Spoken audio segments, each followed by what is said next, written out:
Hello and welcome to another Game Nexus Mame review. Today we'll be looking at Peter Rat Pack on the Atari System 1 arcade hardware.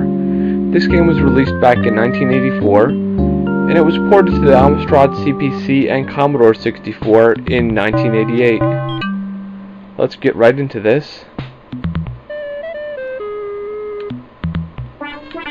Basically, the object of this game is that you have to get all the objects in the level, which in this level there happens to be 3 of them, and then bring them back to the nest. You can subdue your enemies with things that you can throw, like the little things that I have in my hands that I picked up in the beginning.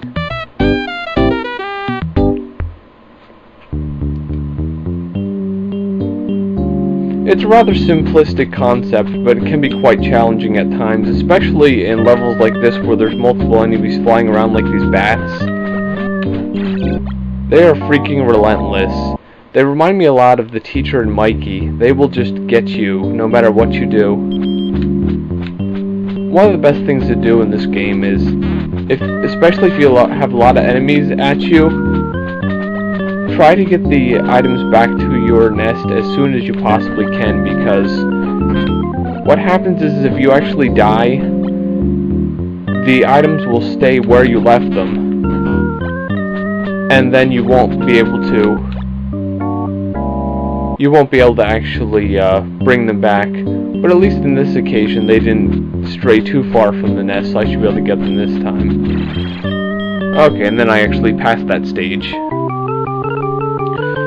One interesting side note about Peter Rat Pack is that the music in this game was actually so loud, and it always played all the time, even when nobody was playing the game. So what actually happened was, when this game was not in use, arcade operators would actually have it turned off,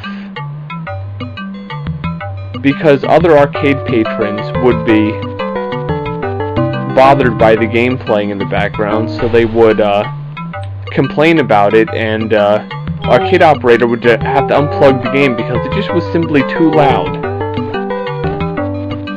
Even if someone was playing the game, it really just was loud for everyone else in the arcade. Just imagine trying to play an arcade game and then you just have this loud thing in the background drowning out everything you're trying to do. That's how it was with this game. Surprisingly enough, there was only actually 500 dedicated cabinets of Peter Rat Pack actually made. Sure, there was a ton of arcade operators who actually just bought the arcade board and converted their old System 1 arcade games, which, from what I understand, could be done in about a span of a day.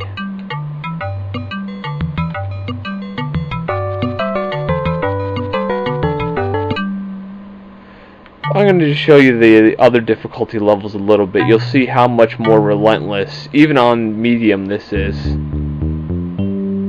I just want to show you how much larger the level is here. I have to find 12 items instead of 5 this time. And of course there's those evil bats. They just like want to kill you right away. I won't lie to you, I'm not good at this game. Not that much, really. Being able to ride the bats definitely helps, but as you noticed in this difficulty mode, I was able to ride the bat a lot less than I was in the other difficulty mode. And in this harder difficulty, it's definitely worth your while to put your items in your nest as soon as you possibly can. And I still need another, well, now it's 9 items since I dropped those. Another 9 items.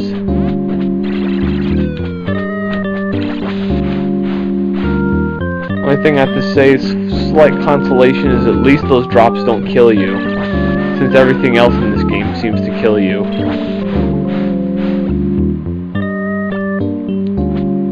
Okay, let me see if I can get up here without a bat killing me. No, not quite. Let's try that again.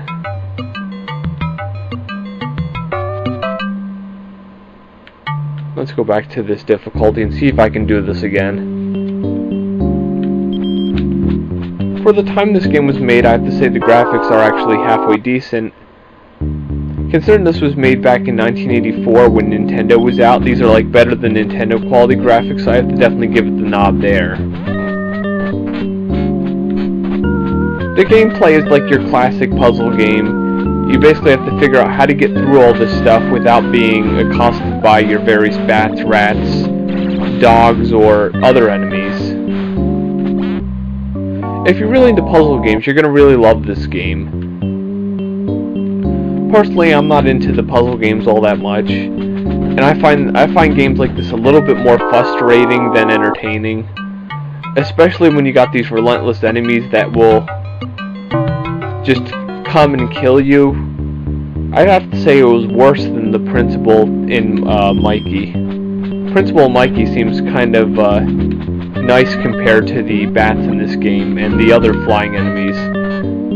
They just seem to really want to get you. I don't know what they have against Peter. Maybe they're really just protecting their objects really good. Maybe they're like just important to the bats. Okay, let's see what I can do. See if I can get this hat here. Only thing that seems like the bats can't get me when I'm in the water, so that's at least one thing that I can protect myself with. I'm gonna get this bat if he comes back over here. No, it doesn't look like he's going to until I get up the ladder. Oh, and I fell down again. Oops, I fell over. Okay, better watch out. That bat just wants to kill me. I don't even know what that thing was. Probably trying to kill me too. Oh, and I was so close. Look at that.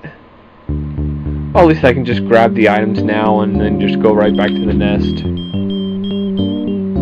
So that's the best I've done so far in this level. Let's see, get this one over here, these two. Oh, and I'm dead again. Well, I should be able to grab those items right over there, no problem. If I don't get killed by another bat. And if I can actually not fall, which is practice in very difficult stuff here. Well, basically that's Peter Rat Pack. It's a very enjoyable puzzle game if you're really into this kind of game. As I had mentioned, it's not really my thing. It can be entertaining for a while, but in the end, in my opinion, it just turns out to be more frustrating than anything, considering how relentless and how almost psychic the AI gets in this game. It just seems to know where I'm going to go and what I'm going to do before I even know. So, if you like puzzle games, definitely try this one out. Otherwise, you might want to steer clear. This has been another Game Nexus Mame review. I shall see you later.